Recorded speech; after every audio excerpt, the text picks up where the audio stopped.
Hey guys, so today we're here to talk about deer families and how they use your land and what things they look for and things like that. So one of the things that I think you see everybody on social media talking about is that they talk about deer having personalities, and they all do. Every single one of them's got something of a different type of personality. You Because out there you have your big deer, you got the deer that want to be the man deer.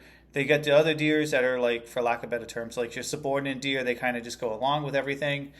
And then you got your one-offs. I mean, I shot one of those like 2 years ago. That this buck just kept coming around. I mean, he never hung out with any other deer. He never saw any other does with him or on camera. I never saw anything really other than him just by himself. And that's what he was. He was just a loner deer. He had a funny rack. Maybe that had part to do with it.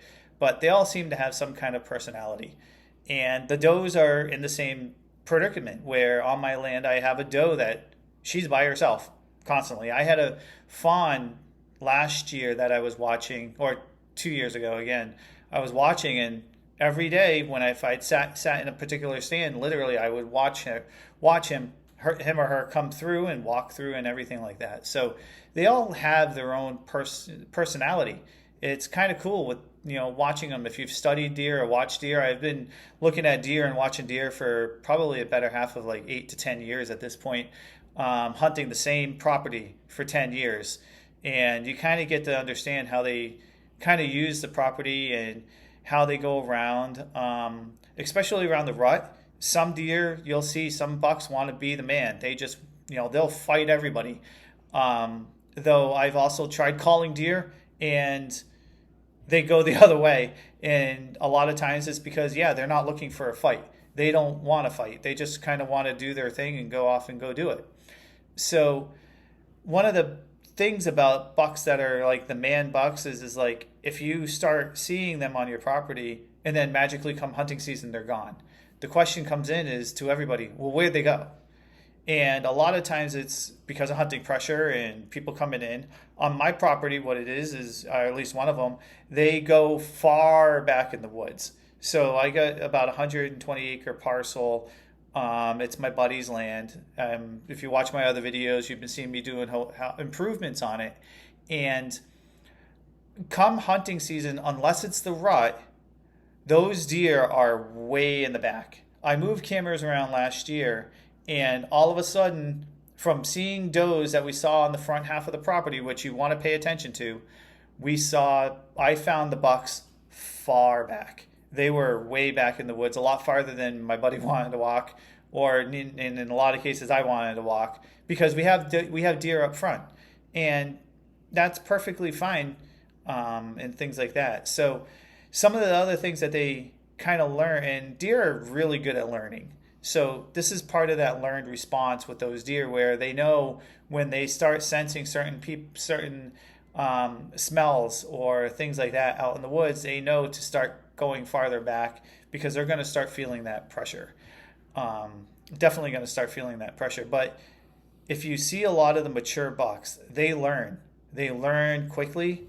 They learn to be cautious. Like I had a shot on an 8-point last year, and that deer, he was nosing back and forth through the field I was sitting in right before daylight. I was sitting there. I heard a nasty sound coming in the back. I mean, it sounded like a herd of elephants coming through there, but it was just him kind of going through, looking through things. And one of the biggest things that he came up with was that he popped into the field just before shooting light and started zigzagging and then went down. I made a couple calls. I did a couple antler stuff, and lo and behold, he did come up. But he kind of knew something was off at first, and he was very cautious. He stepped out into the field pretty slowly, and you can tell this deer was shot at a few times, because, I mean, I was probably shooting the fastest bow setup I've ever shot with my dart, and it's going about 285 feet per second, which for me was quick. And he was at 40 yards, literally to the button, 40 yards, and he ducked my arrow. And I've never had a deer duck my arrow before at 40. I've shot deer at 45 yards and broadside, just like this guy was, and Nothing. This guy has obviously been shot, which means he's learned. He knows the sound. So you don't a lot of times get deer that big without knowing that sound.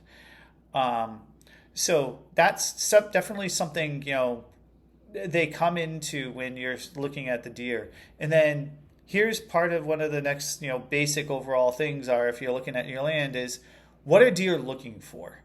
What do they want? They want, if you look around the area you hunt in, they want the best food they can find that has water near it. They feel safe, and there's does. There has to be does. If there's no does, you're not going to have the bucks. But the biggest thing here is that they want the best food they can find.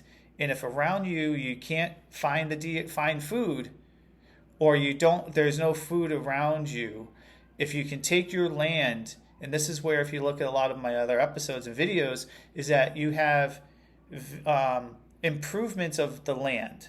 That's one of the biggest things. Everybody says we got to put food plots out. Well, food plots are great, but if you don't have the supporting area around it with habitat, then the food plots, they're going to kind of come and go depending upon what you put out there. If you put corn out there, you're going to see deer probably in the early season, and then mid-October when it gets harvested, you're going to see them for another week or two, and then they're gone.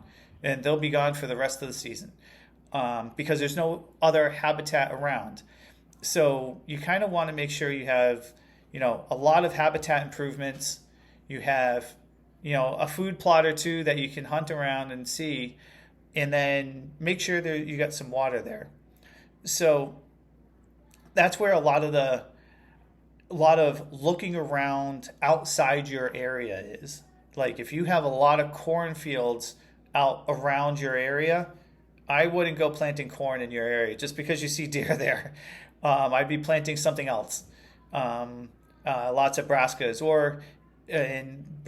and like turnips and buckwheat, soybeans, something so that way they can have a variety of food. So for example, like this year at the beginning where I was able to till up land, I got a tiller this year, primarily for my wife's garden, but I bought it big enough to be able to handle a good sized portion out in the field.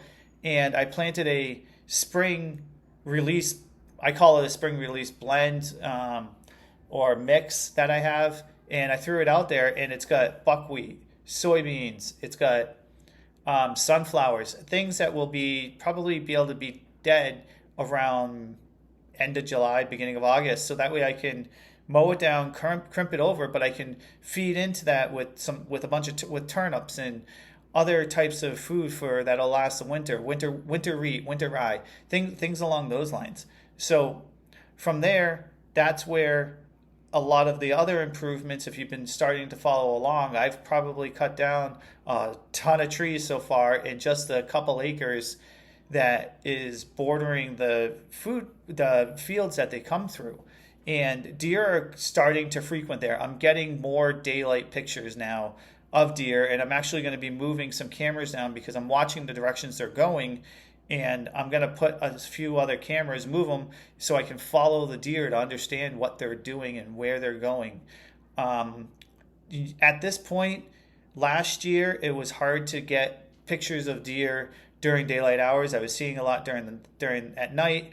But since I've made those improvements, I've cut down the trees, getting sunlight to the ground. I've cut trails through the trees that I cut down, and I preserved other trails that I know deer are following, and I am now seeing them in daylight come across anywhere between as soon as the sun comes up until pretty much the sun goes down, and now I get at least 2 to 3 sets of pictures a day, where last year I would be going days without seeing them. So this kind of goes with, how you have your deer, finding out and learning your deer family. You're going to have the deer packs, like I said. You're going to have that one buck that's in your area that is the guy. He is the man. Everybody's going to be after him. So some kind of takeaways from this would be it's like learn to understand the deer you have. Make sure you understand their personalities. That way you can know if you're watching this buck, this bachelor group come through. Hey, these guys are young guys. They're not really gonna be. They're just gonna kind of follow the pattern until one is old enough to realize, hey, I want to be the man around here. Who do I got to fight to go after him? Or when you can call and not call, or where deer are going to be.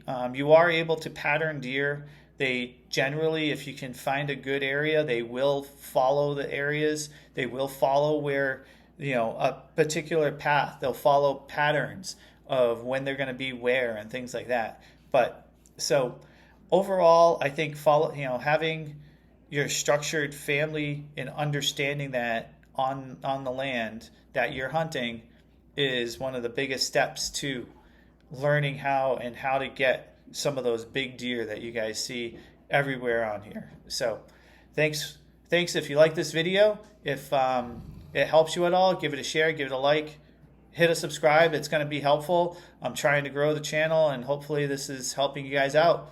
So until next time, I'll have another video out soon, and good luck hunting, and hope you guys are getting your habitats going well. It's springtime, time to do it.